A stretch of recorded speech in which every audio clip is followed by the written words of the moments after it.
नमस्कार व्यूअर्स, मैं हूं अमीश देवगन और आप देख रहे हैं वीकेंड का सबसे भरोसेमंद कार्यक्रम ये देश है हमारा। और ये देश है हमारा में आज साधु संत है, आज युवा है और आज सवालों और जवाबों की झड़ी लगने वाली है। प्रभु श्री राम का एक बेहद प्रख्यात भजन है, तेरा राम जी करेंगे बेड़ा पार, उदासी मन काहे को करे। यानी बेड़ा पार कराने वाला करने वाला कोई है तो वो सिर्फ प्रभु श्री राम ही है। ये बात शायद उन लोगों को भी पता है जिनकी सियासी दुकानों पर ताले अब लटकने लगे हैं। यही वजह है कि उनकी जुबान पर प्रभु श्री राम का नाम अब चढ़ा हुआ है। हालांकि उनका तरीका अलग है, वो कभी राम मंदिर पर नफरत फैलाते हैं तो कभी रामचरितमानस पर, लेकिन ये लोग भी राम नाम से अब दूर नहीं रह पा रहे हैं। सबसे पहले बिहार के शिक्षा मंत्री साहब प्रोफेसर चंद्रशेखर, उन्होंने रामचरितमानस को नफरती ग्रंथ बताया। इसके बाद एक कई बड़े नेता इस पूरे खेल में उतर आए। आरोप लगाया गया कि रामचरितमानस में कुछ ऐसा लिखा है जो इसे समाज के एक वर्ग का बड़ा विरोधी साबित कर देता है। हालांकि इन दावों के पक्ष में इन तमाम नेताओं के पास ना कोई उचित तथ्य मिला, ना ही कोई ज्ञान, क्योंकि राम वो हैं जिन्होंने शबरी के झूठे बेर खाए, केवट को मित्र बनाया, सुग्रीव को न्याय दिलाया और विभीषण को लंका का राजा बनाया, यानी राजपाट तक सौंप दिया। ऐसे राम की कहानी पर अब स्वामी प्रसाद मौर्य जैसे समाजवादी पार्टी के नेता बैल लगाने की बात करते हैं। सवाल है कि क्या रामचरितमानस को बदनाम कर समाज में खाई पैदा करने की लगातार साजिश हो रही है। और यह सवाल कि क्या ऐसी टिप्पणियां किसी और धर्म ग्रंथ के प्रति की जा सकती हैं, आज इस अहम मुद्दे पर तर्कों और तथ्यों के साथ साधु संत समाज के साथ होगी सबसे बड़ी चर्चा। क्योंकि रामचरितमानस पर जो झूठ फैलाया जा रहा है उसका आज पर्दाफाश करेंगे जनता जनार्दन के बीच, युवाओं के बीच, साधु संतों के बीच। स्वागत है आपका वीकेंड के सबसे भरोसेमंद कार्यक्रम ये देश है हमारा में। राम सिया राम जय जय राम। सनातन का झंडा गाड़े रहिए, कायदे में रहेंगे तो फायदे में रहेंगे। जिस राम के स्पर्श मात्र से अहिल्या श्राप मुक्त हो गई, जिस राम ने स्नेहवश शबरी के जूठे बेर खुशी खुशी खा लिए, जिस राम ने बिना किसी भेदभाव के केवट को गले लगाया, आज उन्हीं राम की महान कहानी पर कलंक लगाने की कोशिश वाला घोर पाप हो रहा है। रामचरितमानस के कुछ अंश जिसमें जातियों को इंगित करते हुए, वर्ग विशेष को इंगित करते हुए अपमानजनक टिप्पणियां की गई हैं, उन अपमानजनक टिप्पणियों को प्रतिबंधित किया जाना चाहिए। रामचरितमानस में कुछ जो पंक्तियां हैं वो अपमानजनक हैं, जिससे दलित पिछड़े आदिवासी समाज के लोगों की भावनाएं आहत होती हैं।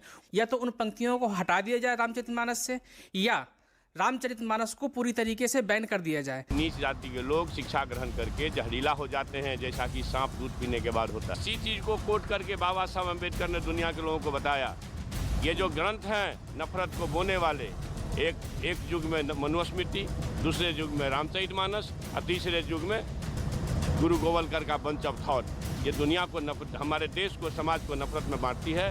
राम सिया राम। ढोल गवार शूद्र पशु नारी सकल ताड़ना के अधिकारी। रामचरितमानस की ये वही चौपाई है जिसकी दहाड़े गलत व्याख्या कर जहर फैलाया जा रहा है। इनकी ब्रेन मैपिंग कराई जाए और इनके ब्रेन के उस ट्यूमर को निकाला जाए जिसके कोने में कहीं ना कहीं जो है हिंदू द्रोह पनप रहा है। इनको पता है कि हमारे यहाँ कोई सरतन से जुदा गैंग नहीं है, वहाँ इनकी बोलती बंद हो जाती है कि उनको पता है कि बोलते के साथ ही जवान काट ली जाएगी, बम विस्फोट से उड़ा दिए जाओगे।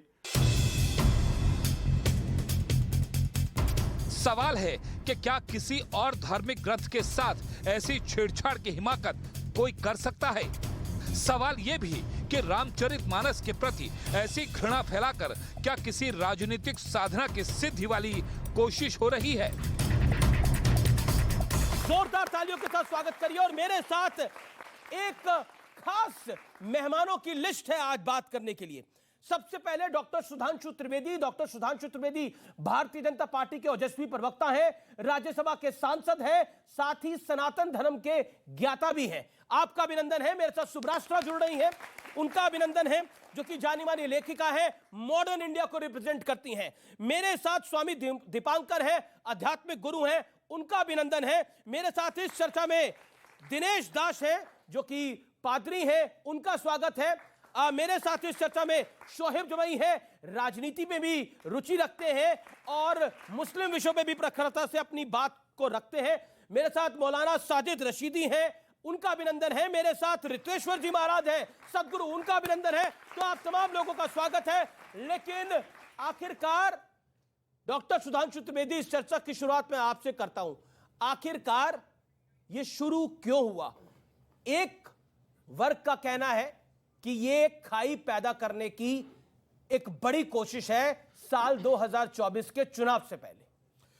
देखिए, पहली बात तो यह है कि विचित्र बात है कि जो लोग राजनीतिक हैं वो धार्मिक विषयों पर टिप्पणी करते हैं, जबकि सबको अपने अपने विषय के ऊपर अपनी मर्यादा के अनुसार टिप्पणी करनी चाहिए। मैं विनम्रता से कहता हूं, क्या मुस्लिम समाज में मौलवी, मुफ्ती, बारी, इनके अलावा किसी की हैसियत है कि वो बोल दे?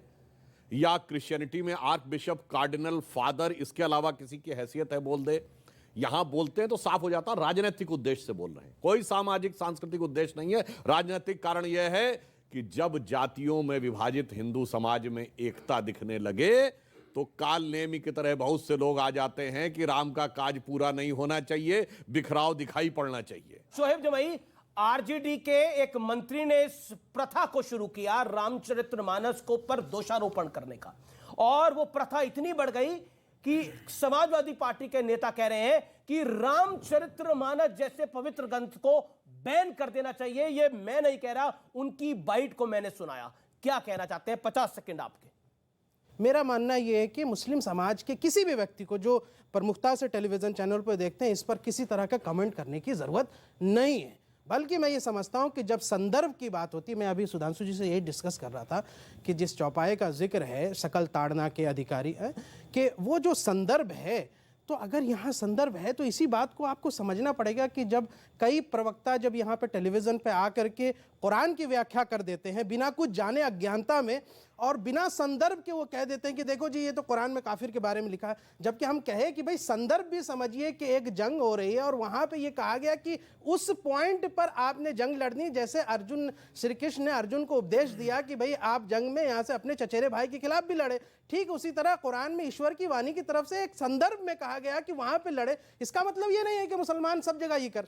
सुधांशु, मैं कोट करता हूं स्वामी प्रसाद मौर्य को, रामचरितमानस में सब बकवास है, किताब पर लगे बैन। स्वामी प्रसाद मौर्य कहते हैं। समाजवादी पार्टी के ब्रजेश प्रजापति कहते हैं कि रामचरितमानस में कुछ आपत्तिजनक पंक्तियां हैं, रामचरितमानस पर अब बैन लगा देना चाहिए। यह वक्त आ चुका है कि रामचरितमानस पर बैन लगा देना चाहिए, यह हिंदुस्तान में कहा जा रहा है। देखिए, एक बहुत बड़ी समस्या है कि हिंदू धर्म के बारे में कोई किसी भी प्रकार का बोलने की टिप्पणी करता, और जहां तक स्वामी प्रसाद मौर्य जी की बात है, जो अब कहीं के नहीं रह गए, ना घर के रह गए, ना घाट के रह गए, पर वो सपा में है अभी नहीं, समाजवादी पार्टी में है। यही वही राम, सुनिए, ये वही थे ना जो कहते अरे जिधर मैं खड़ा हो जाता हूं सरकार वही बनती है, सब पलट के रख दूंगा। खुद ही पलट गए, चुनावी हार गए और अपने परिवार को अपने साथ नहीं रख पाए।